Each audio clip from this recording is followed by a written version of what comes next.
Absolutely, absolutely. All right, here we go. Welcome back to Mic Check. Ladies and gentlemen, welcome back to the show. Today, today, we got a very special guest, a man who spent 17 seasons in the major leagues, an all-star, a World Series champion, and someone who's seen the game of baseball from every angle. He's gone up against the best pitchers in the world, played for some of the biggest franchises, and even stepped onto the big screen to portray baseball legend Miguel Tejada in the movie Moneyball. Am I right? Yeah, yeah, Please welcome the one and only Royce Clayton. man. I appreciate the intro. Appreciate Come it. on, Thanks I for had having to, me. champ. I had to. Thanks for having me. Absolutely, absolutely. The way I like to start, right, my podcast, I like to ask rapid fire questions, right? So my first question would be favorite ballpark to play in. Dodger Stadium. Really? Yeah. Oh, I thought you was gonna say Fenway. Nah, Okay. Dodger Stadium. Why so? Well, I'm from LA. Grew up dreaming about playing in Dodger Stadium, and then when I had the opportunity, and as a shortstop, I was really, you know, grading the facilities as far as my experience playing my position. And Dodger Stadium had one of the best infields in all of Major League Baseball. Is like carpet. So that Right. just solidified my love for coming home, staying at the house, getting home cooked meals for my moms, and being with family. So it just made a special place for me to come. Even though we were playing our rivals, it was always good to come home and play the Dodgers. That's it. Okay. Toughest city to play in as a visitor. New York. Well, which one though? Oh yeah, I Which know one? how I'm you from New are, York. I'm from New York. So which one? man. I know. You gonna give me some bounce back on this one, but the Bronx was tough, bro. Nothing against Shea, nothing against it. But the Bronx, I had, teammates that just didn't want to compete, and that's rare to see. Uh-huh. Damn. Wow. Okay. Yeah. The best teammate. The best teammate, and I'm weighing this not on friendship. Well, if I did weigh it on friendship, it's my best friend in the world, Darren Lewis. Wow. Uh, Okay. we came through together. That's my brother right there. So to this day, we grew up together, raised our kids together, and now enjoying the other side of the baseball, if you look at it that way, and enjoying life together. That's my brother. Which is great. Who Yeah. had the best walk-up music? I want to say I did. I I wanted to say like I, that. I came out with some dope ones. As a matter of fact, on a whole different topic, I later licensed the rights to produce walk-up songs for Major League Baseball players. Yeah, What? yeah. That's how my mind works because we were the era that started that, and so somehow, some way, man, it's a long story, but I end up getting a license from Holy cow. Players Association to do custom walk-up songs for every major league player that wanted me to do it. That is amazing. Yeah. If you weren't a ball player, what would you what would you have been?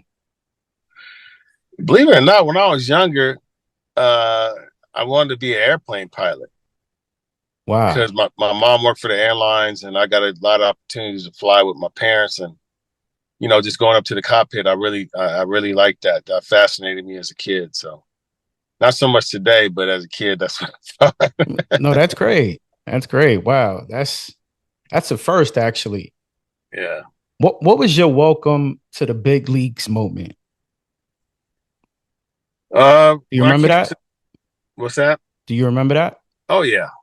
When I came to the clubhouse, well, to the hotel, I was called up in San Diego, so I drove home. I was already home for my Double A season, so I drove home from Inglewood to San Diego to meet the team. And I was walking out the hotel to go to the ballpark. And Kevin Mitchell was standing there in this leather suit, North Beach leather. That's where it's from. I'll never forget it. Said, "Hey, kid, get in the car with me. Get in the car with Mitch." Walk into the clubhouse, through the gates, everything with Mitch. It was just like I'm walking with royalty. And he started digging in bats and trying to hand me different wood. And he grabbed Will Clark's wood. Now, Will's very selective about his bats. So I knowing this, I kind of flinched back like, yo, I ain't grabbing Will Clark's back. He's like, man, forget that. You can't swing my shit. It's too heavy. And he had me, Will just kind of looked at me. But I'll never forget that moment of Boogie Bear just walking me in and making me feel like a big leaguer. That's dope. That is so dope to hear. Yeah. You know, which pitcher gave you the toughest at bat in your career? I couldn't I pick can up Mike mention one. Leffers. Okay. I couldn't pick up Mike Leffers to save my life, and we faced him quite a bit in the early stage of my career when we go play Atlanta.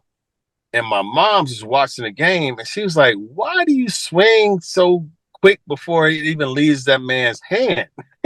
So my mom saw me, saw the fact, and she didn't say nothing about baseball, but she saw the fact that it's Craig or Mike Leffers.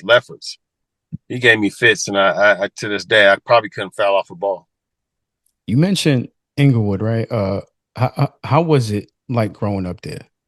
Because listen, LA, I mean, even till this day, Royce, right? Yeah, It's gang infested for sure, right? yeah, 1000%. How was it like? man. I always equated to growing up in somewhat of a hectic situation, but being surrounded by nothing but love and having two parents to raise me. So, regardless of what was going on around the communities on both sides, because I lived on one side that was considered like, Inglewood families were over here where I first started playing Little League Baseball at Rogers Park, and then switching up to Ladera where it's all 60s over here. So it was just like walking, but to really put a bow on it to emphasize what it was like heaven to me because I had two parents. I played the sports I wanted to do, went to good school, and didn't have to go through a lot of things I see my friends have to go through. Right. Yeah. So the condition is a condition. Always teach young players, and it's a saying I say E plus R equals O. And you look at that, then it explains everything in life. Event plus your reaction equals the outcome. Wow. So no matter what the event was happening over here, my reaction to it, like, this is all good. I got love, I got support, and the outcome was good. Did you this might be a tough one, but did you lose friends to gangbanging?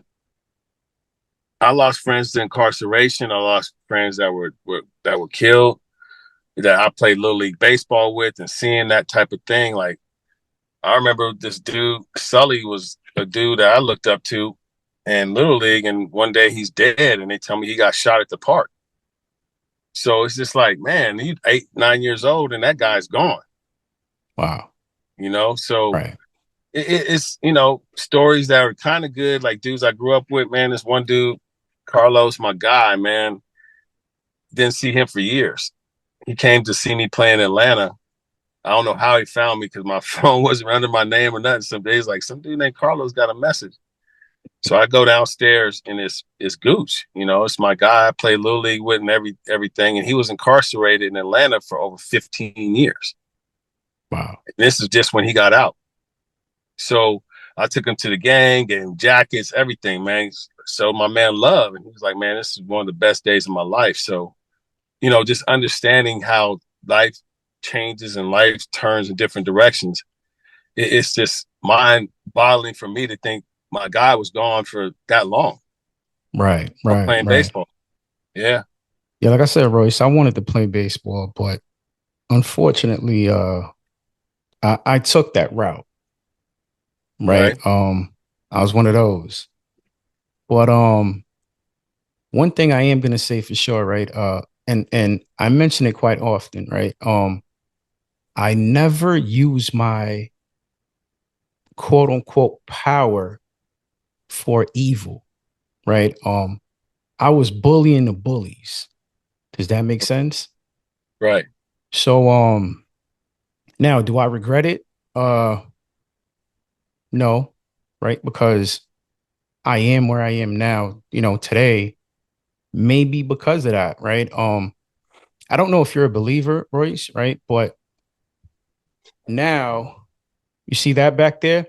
Yeah. Like he is what you call he's my big homie, right? Right. That's what these young folks like calling, elders who or even OGs, right? But he's my big homie now. And I gave my life to Christ 2 years ago. Well, going on 3 now. But yeah, I was one of those, Royce. And look at me now. I'm on my own pod with someone I looked up to. Ain't that some ish? Yeah. Yeah. Well, I think for me personally, because there's a reason why I reached out. There's a reason why I'm talking to you because we all have a story. We all have Yes, a sir. history, and your history is valid.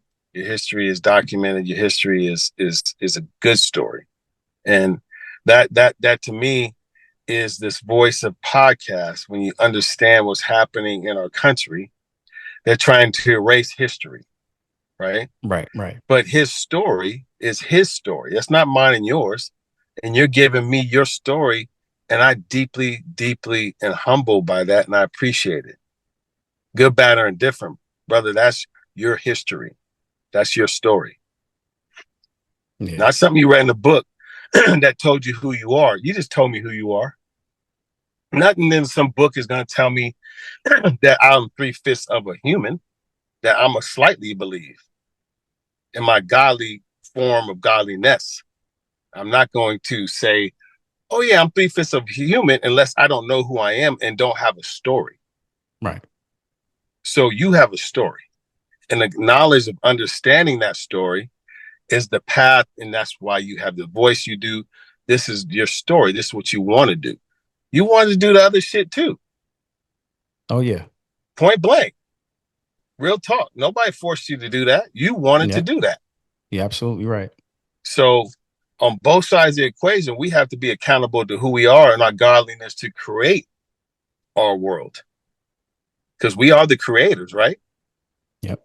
I'm not going to be separated by something else and say, nah, bro, you know what? You could tell me what to do. No, I'm sorry.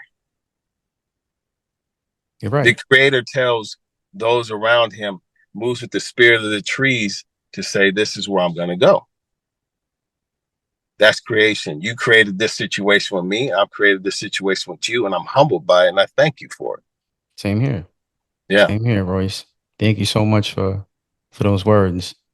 Yeah. Again, I told you earlier, I can't believe I'm on the phone with you. I looked up to you, right? To all you guys, you know, um, especially with players that I really watched over the years, like consistently. And you're one of them. So I thank you for even responding, for answering back and joining this pod, right? I thank you for it. You played 17 seasons, right? Yep. What was the key to your longevity in the majors? I think the mentality I had coming up as a young player, Dusty Baker instilled in me, like, don't come off the field. Like, you can't, at your position, you can't come off the field. Somebody's going to take your spot. Right. So I took that to heart. So I every day prepared myself to play every single day. And I just knew it was just that one day that I was going to justify that I should be playing. It was just the one day, the next day, the next day. And believe me, along the way, I had people telling me that, nah, I don't think you should be playing, because I would go and question that, because this is my gift. And this man, although he makes a decision, this is what I'm supposed to do. So we're going to have a conversation about it. And who And were these people? If you don't mind managers, me asking. Okay. no, they're managers. When you suck, when you're not playing well, shoot, they might put somebody out there, right? And they're gonna see, well, okay, blah blah blah. But sometimes I stood up. It's like, man, I may suck right now, but I know where I'm gonna be. I'm gonna help this team win in other ways. I may be struggling at the bat, but I'm gonna find a way to help this team. I set a infielders record in the leading the league and hitting the second half. But I told him, right? It's not something. See, to believe something is something you have doubt in. That's the only way you can believe it, right? I knew that there was nobody better than me, and so therefore, this is what was going to happen. So, the day by day grind of the mental state that I put myself into, I didn't think about injuries. These people are worried about, well, what if I get hurt or I don't want to do this because I don't want to get hurt? Well, you're already putting that in your mind, bro. Right. I didn't Mm-hmm. put that. That's poison. I didn't go in the training room because that's where sick people lay. Wow. And that was taught by me at an early stage. Just come in there, get my tape on my wrist. I walked out of that place. I didn't want to hang in a place where a bunch of dudes are hurt, talking about how it sucks. No, I got to keep That's my mind strong. wow. So I was Yeah. I was in the last year of my career, got to Boston, and I realized I had started every game I've ever played in the big leagues as a shortstop.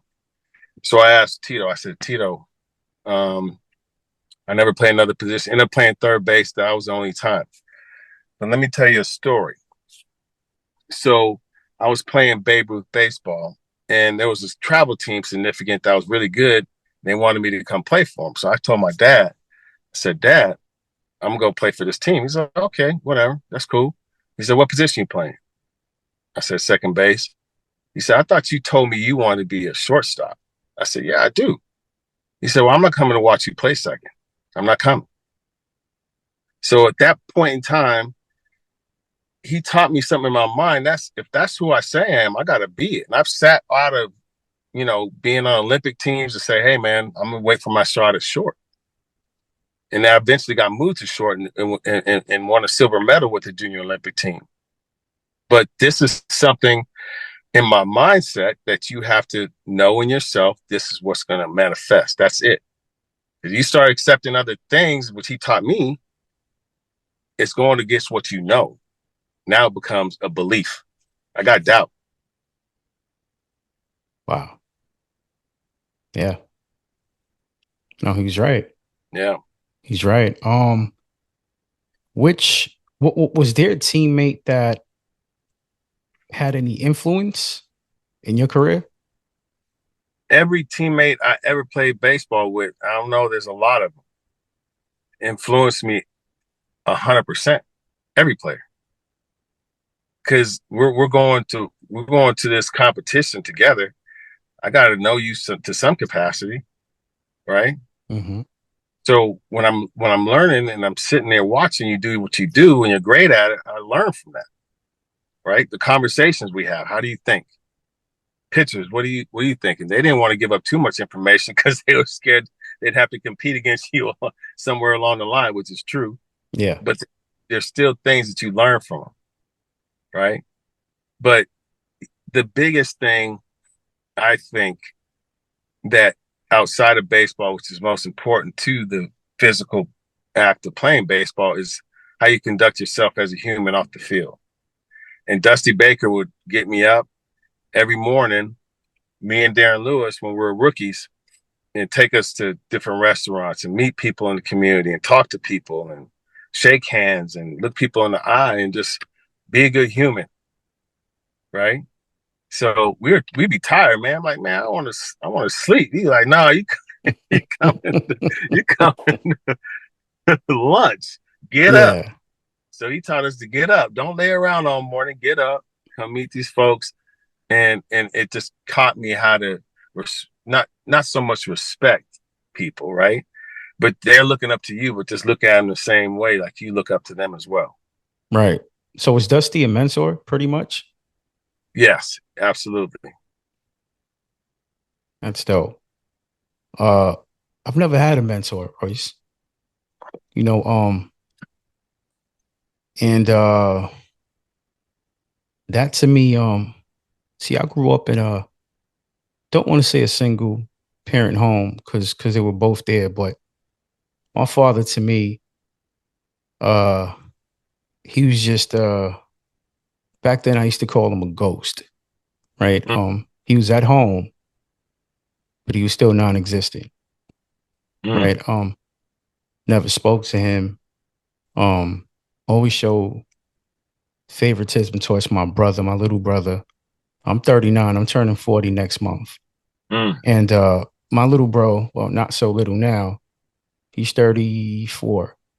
And he showed a lot of favoritism. So I say that to say this, right? I think because even now, right, Royce, even now, I think about all the bad choices and just things that I put myself through.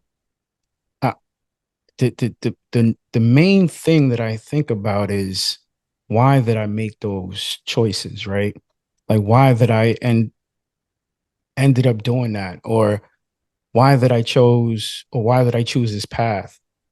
And the Mm, only thing I can think of is not having a father figure, right? mm. Not having a mentor, and I'm hearing folks talk about having a certain someone like Dusty, right? Right, Showing you the ropes, and man, that's to me that's lovely. That's so dope because I didn't have it, right? right. I'm gonna get emotional, but you Ah, know, that's good. That's good. so it's up, right?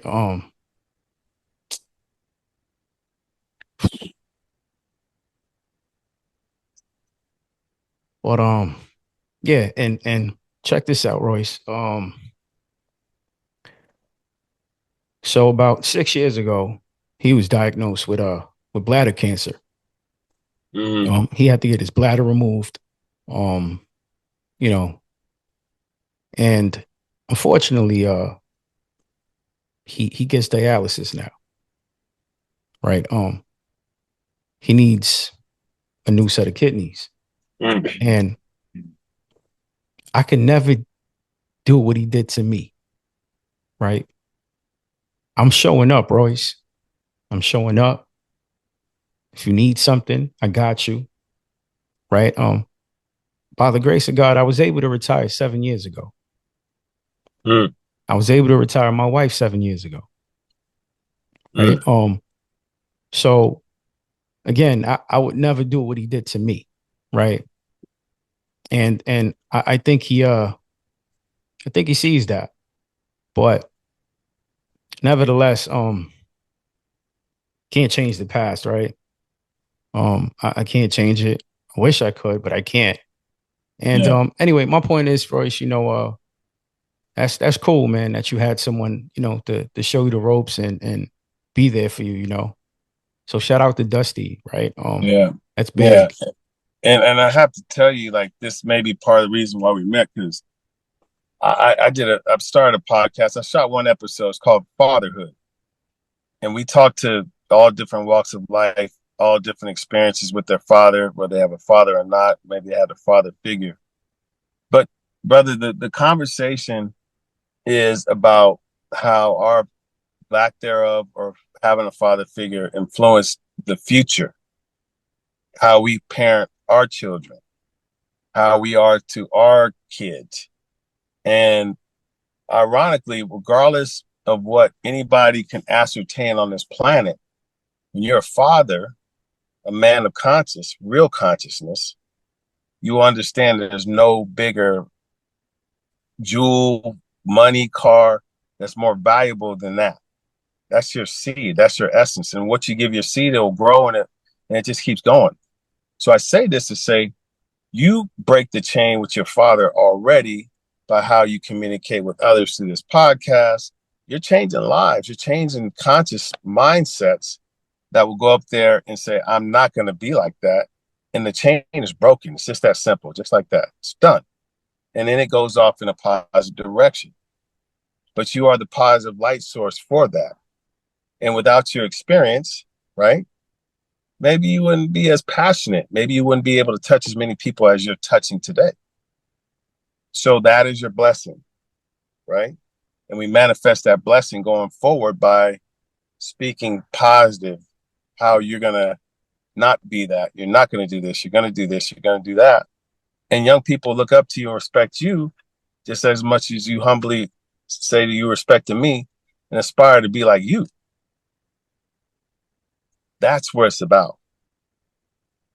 And I appreciate you humbly saying, man, I looked up to you. I look up to you. I look up to you as well. That's my whole point. I look up to you. Respect you. Respect to you.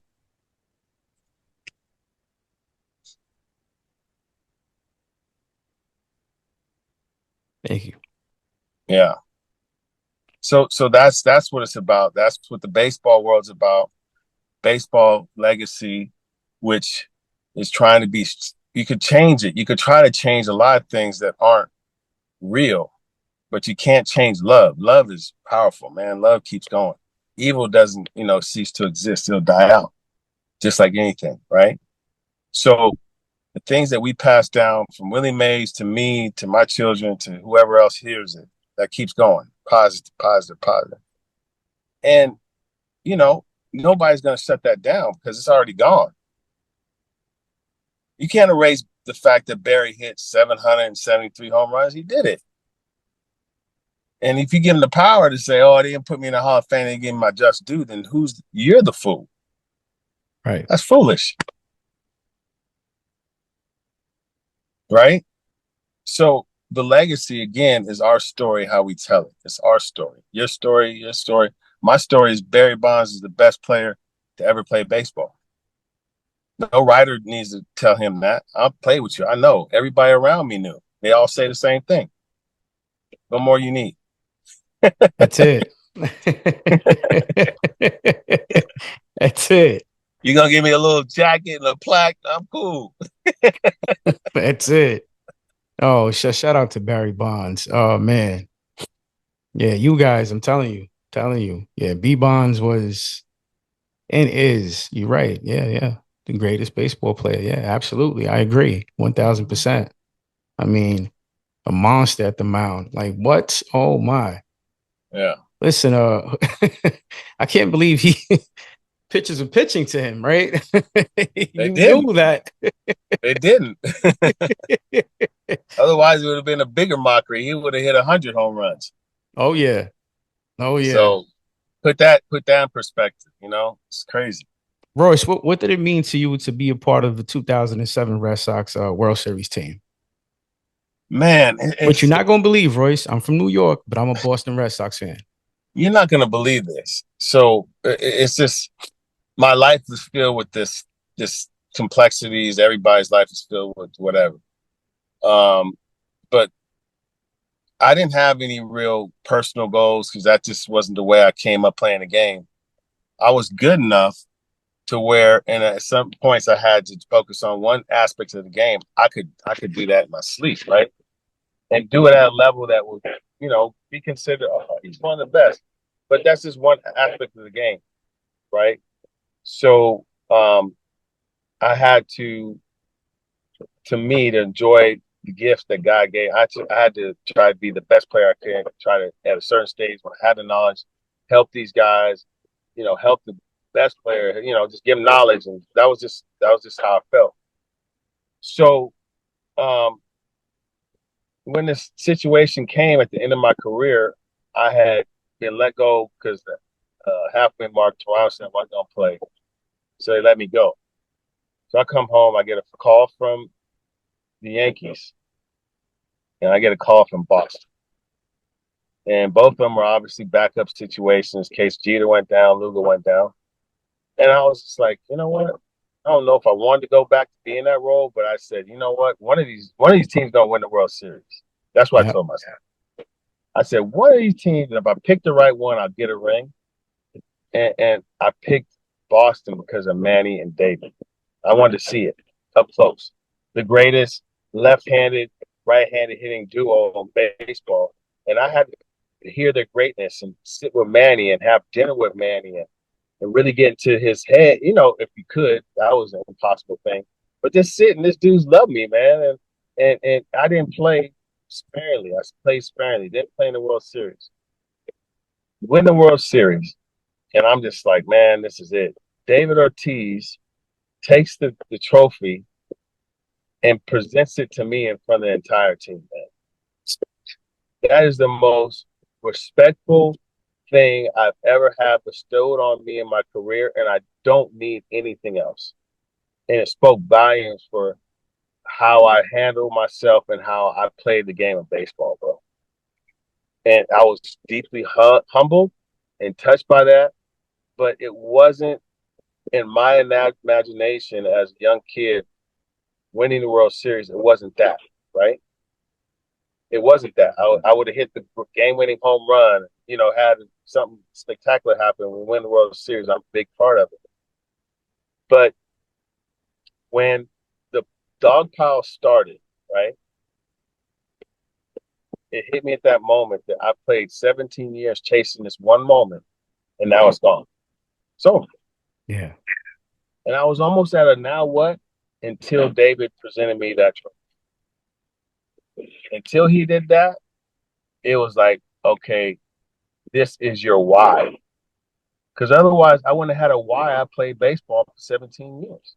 Even if I did win a World Series, that was my why. That was the way to go.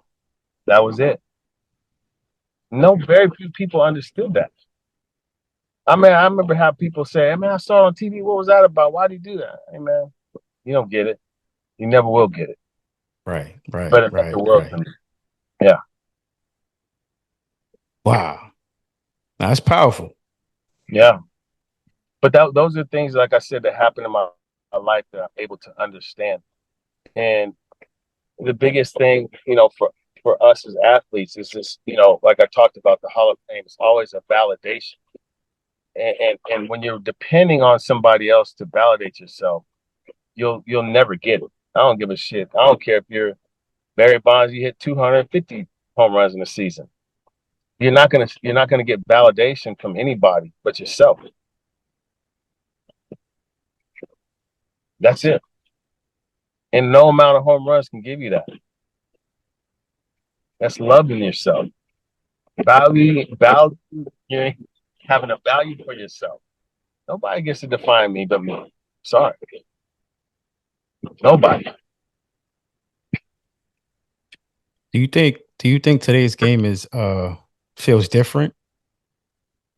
I don't watch it. I watch it because my boys play. I got two college boys that play baseball.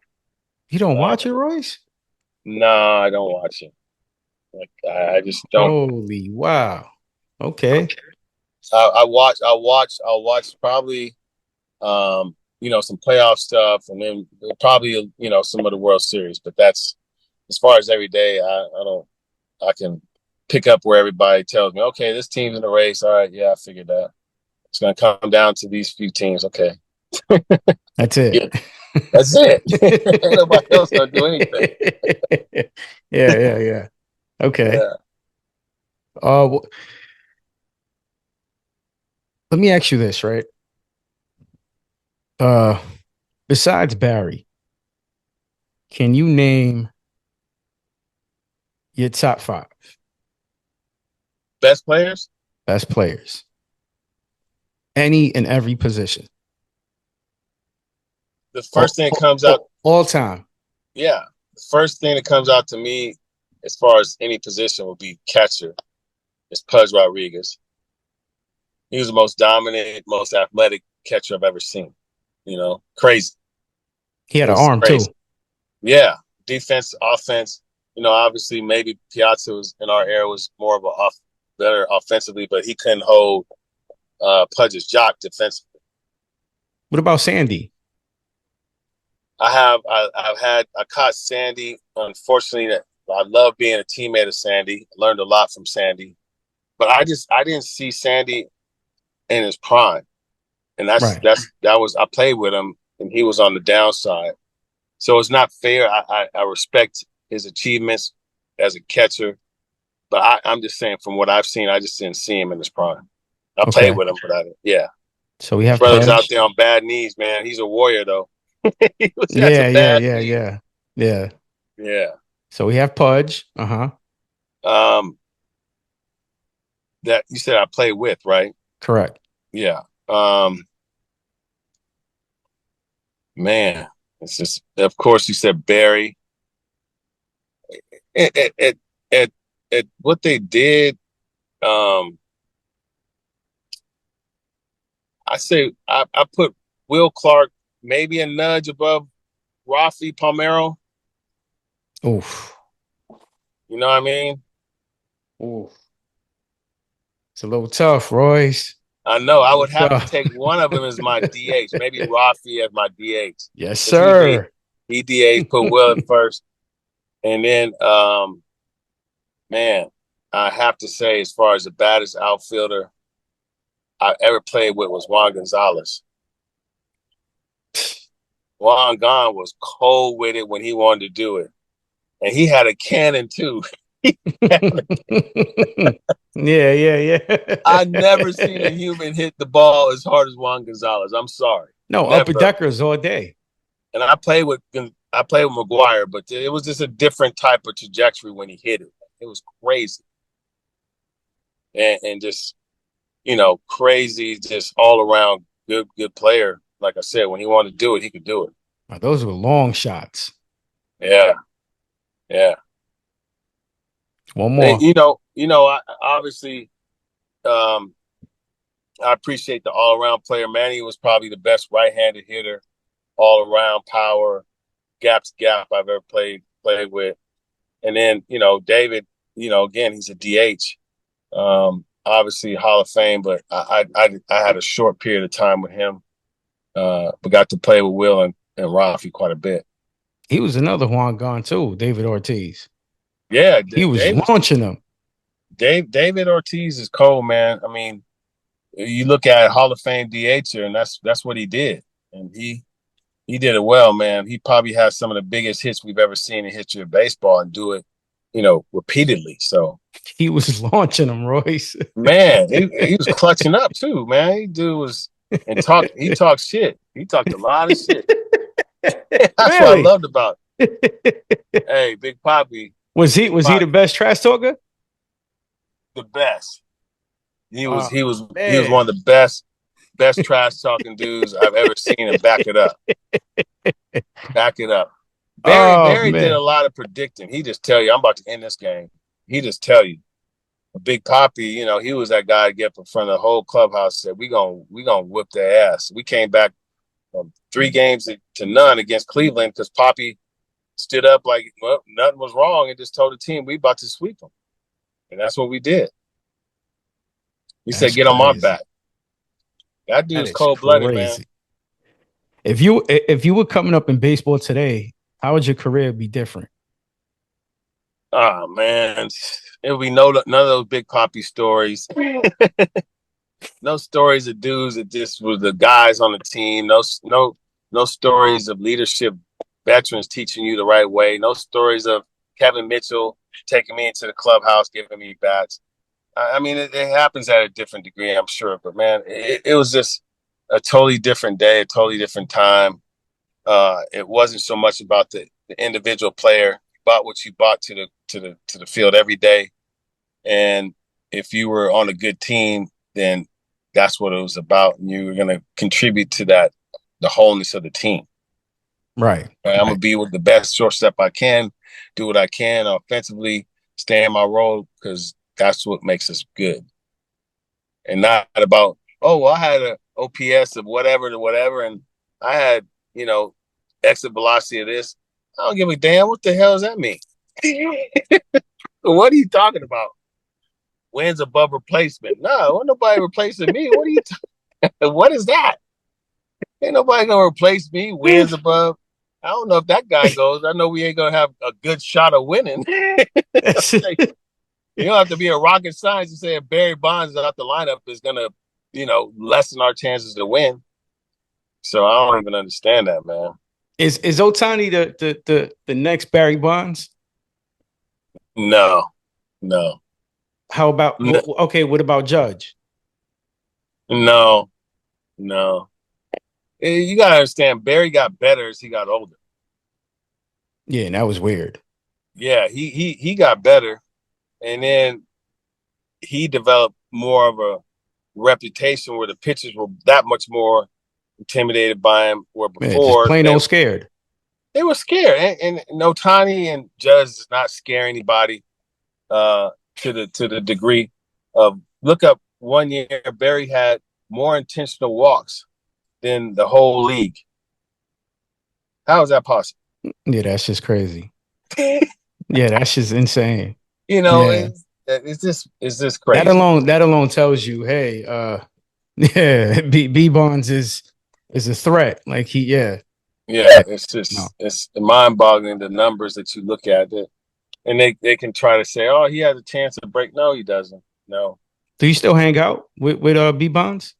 You know, I just saw Barry this weekend. They had a gala and they honored him, man. I was happy to spend some time with him, see his mom Pat. You know, our family's close. So yeah, man, I see B Bond, I see Barry. He's in good shape, man. He's riding bikes and being Barry, you know, but That's it great, man. yeah. That is So awesome. we stay in touch. I have a few more for you, right? But this one here is this was written by a fan, right? So a viewer. What advice do you give to young players chasing the big leagues now?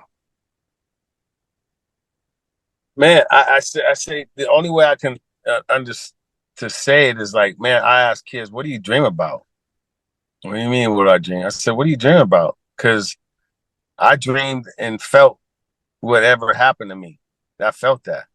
And you worried about the physical aspect of a swing, yeah, you're gonna get that. But if you could be, I don't know anybody doesn't tell me like, man, I knew this was gonna happen. When you get there, it's like, man, yeah, you hear the story over and over again. I'm like, damn, we just told you. Yeah. It can't make nobody can make you dream something that you don't really know. That's the difference. If you could dream it, you've lived it, right? You're right. That's what they tell you. Dreams or something. Nah, you did that. You did that. You know, but if you're programmed to think differently, then that's where it's going to take you. What advice do you have if you can give the world one advice, what would it be? I don't want to trivialize this word, but it's just love. Just love, man. And I think we're created to, that's what we are. We're you come out the womb, you come from a place of love that nourished you, that did what it can, that take care of you and nourish you and show you that love. And I don't know. It's just programmed differently that it's more than that. It's not. Are we failing as human beings? I don't we failed at not recognizing and being brainwashed by different things that I don't want to go into anybody's thing, right? I Right. just don't. That's not my place. But it's a very simple conversation, right? And if we haven't failed, then why do we find it okay to kill somebody? If we haven't failed, why do we think it's okay for my brother over here, who's literally my brother, to struggle on the corner and not be fed? And why is it, if we haven't failed, that we see each other as different? Because there's this one love. It's not a separation of anything. It all comes from the body of the body of one. So you parabolize it in the Bible, all these things that are written in all different aspects of any religious philosophy you want to talk about. It's about love. I might as well call it the book of love.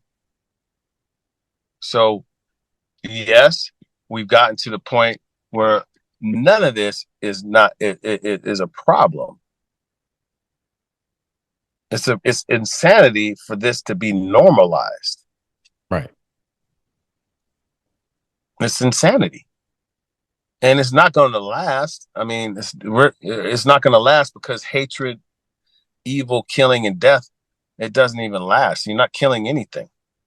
If you really understand who you are, you're not killing nothing, right? You're not. It's gonna continue to live. It's gonna come in a different form. It goes down to the earth. It's gonna go down to a seed, a tree. Does a tree ever die? No, it just makes more trees. I like that. Explain that to me. You can shoot that tree right there, right? It's not dead. It lays down and another tree comes from it. Right. How is that? How is that death? Are we bigger than nature? Absolutely. No, we're not. The nature Than nature, as trees. Are we more as valuable than the trees and the stuff that's causing you to breathe? Or oh are no, you no, more no. valuable than that tree? I thought you meant as As anything on this planet, are we more valuable than trees? no, no, no. No, exactly. Because they perform a purpose, we perform a purpose, and we live in harmony.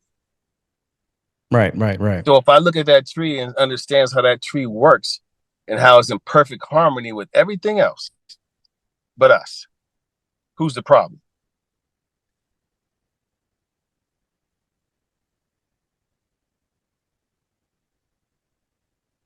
So I just laugh at the people that think they have so much power, so much that they can destroy the universe. Are you out of your mind? You can't. How can you destroy something that built you?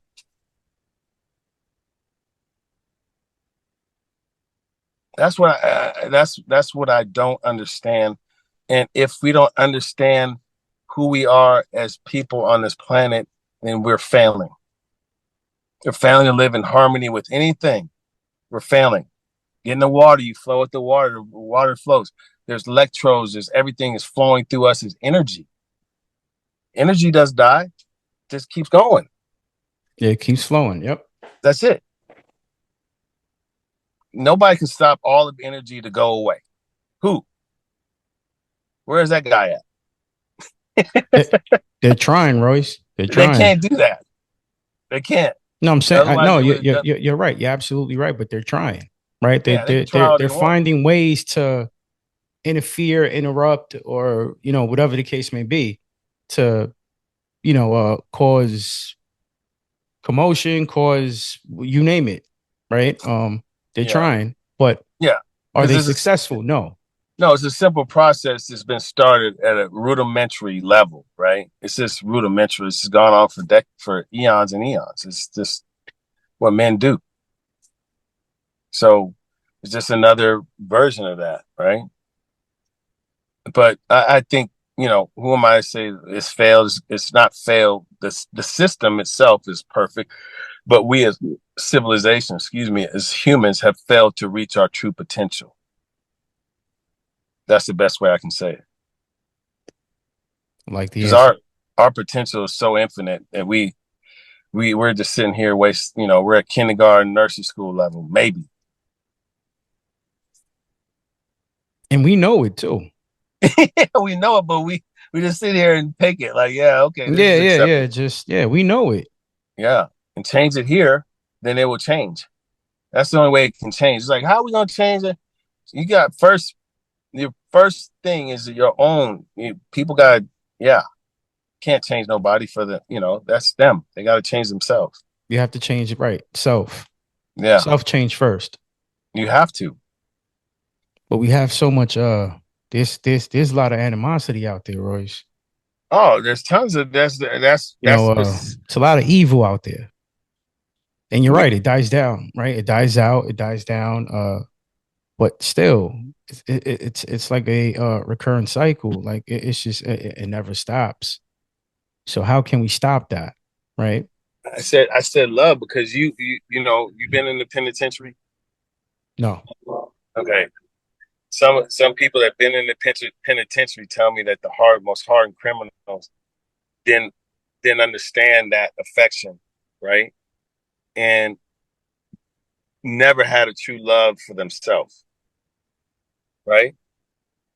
Because if I don't love myself, it's easy to take the life of that man that's sitting across from me because I don't value myself, Right, right, right, right, right, right. right? Yep. Mm-hmm. So love is the only ingredient that's changing or keeping anybody, right, from going out and taking lives of others. Is there self-love? And we're fortunate enough, there's repercussions, there's things and systems put in place, but There's certain a law. places, There's a law. you're right, Right. certain places it's either out of fear or the understanding of unity and love of themselves because they understand that they value themselves. They don't have it in the capacity for them to take somebody else's life. And that's all I'm saying is the change is loving yourself. So how can it start? It starts with yourself. Love yourself wholeheartedly. And I'm so inspired by people that talk about physical things that most people can't accomplish, right? Don't have an arm and a leg and can run, can get distances of over 100 miles on one leg and one arm, right? Seen it. That to me is a love for themselves and thanking God for what they have and utilizing it to the best of their ability. That is self-love That's self-love. to the max. It's not a victim mentality. It's not woe is me. It's just I love myself and I'm thankful for what I have. That's right. Yeah. And autistic kids, I've been fortunate enough, they're some of the most loving, brilliant people you'll ever meet in your life, unconditionally. Right. And whatever's happened, there's more kids diagnosed with autism, things that are happening. Parents go to special places as far as their mentality, how they thought that, they have superhuman power because the difficulties that are a part of that.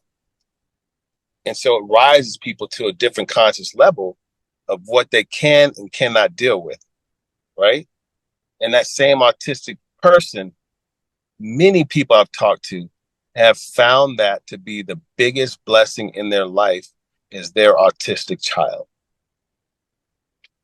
The most love that they ever get in their life, the most joy they've ever, everything that's so joyous to them and they live a life of joy is because of that autistic child that we call handicapped, that we deem as handicapped. No, that's a special, special person. Special person. Right, right, right. Yeah. So that not to get off on a tangent about anything as far as how we do as society, but that's just how I want to try to live my life, man. Is just give as much love and respect to those, that I come across and make cross paths in all different types of way, but use my gift of having something that maybe somebody looks up to look you in the eye and say, I look up to you as well. I thank you for that. Yeah. Again, I said I wasn't gonna cry, but I did anyway, right? Oh, brother, grown men cry, man. We're gonna Oh do that. yeah. Oh I yeah, have to, I absolutely. have I've to cried mention many I have to nights. mention the fact that I got off on a tangent, but I am starting this journey through fatherhood. And I think it's going to be something that will be good for our young folks to hear, and just helping each other out. And the biggest, if you quoted, job we ever have in our life, which is to raise children. Please, so tell the audience where they can find you. I'm gonna send you a link. We just got done shooting the first episode, Yeah, and I'll post it. yeah, I'll make sure you get it. But we literally just got done shooting that first episode, and I dove into some things that I just, man, that hit me about my father. and he was such a figure in my life. But my producing partner who's on the episode with me asked me, did you how when did your dad tell me he was proud of you? And I said, nah, I don't ever think, and probably did, but I just don't remember him saying that. Right. Yeah. I said my whole career and my life, that man didn't owe me that. I was proud to be his son. And I wanted him to understand that. I wanted him to have pride as a man to go out in this world with his head up, you know? So I think a lot of times we're in a position where somebody owes me a state of gratitude. No, your gift is to give that gratitude. And that Yeah. really hit me because I've seen people break down saying, "Oh, my dad never told me that I was great." It's like, all right, well, if that's how it impacted you, okay. But I took it as, you know what? He didn't have to say that. He didn't. I was proud of him. And then the question comes, well, how often would you tell your kids that you're proud when they hit a home run, a game winner? I just walk through the house, say, "Hey, man, I'm proud of you." Because that's what I want them to know. Yeah. Yeah. So even if it was something that people would view as derogatory, as far as how my dad dealt with telling me I was proud, it wasn't derogatory at all. Yeah. Why It's would they just, view it that way? no, I'm just saying it's just Okay. the way that I express love, and I want them to be able to be more better me, right? Yeah. Yeah. Be a Hmm. better version of who I am. That's the goal in life, for me to raise children and young adults that are better people, better than me. Not the best baseball player, not the fastest track. No, be better, a better version of me as a person. So I'll definitely get you the link, but Please. we're Yeah. gonna dive into some things, and as fathers, we need to chop it up about, because it's not easy. We all come from different backgrounds, and I'm touched by hearing people share their backgrounds with me, whether they didn't have a father at all, or whether their father was there but didn't really say a whole lot. Man, that's the side of it. That's the story of it. That's the start of your story, but that's not the end of your story. That's right. And that's what we want to convey on this podcast. That's right. Listen, I'm willing to share it. Yeah, no, absolutely. Yeah, I mean, again, look at me now. That's not how my story is gonna end. Right. I have two beautiful children of my own, and I don't treat him the way he treated me. I mean, as what you said, right? I'm breaking chains. I'm breaking cycles. There it is. Yeah, no, I'm not. We're not doing that over here. Right. Absolutely not.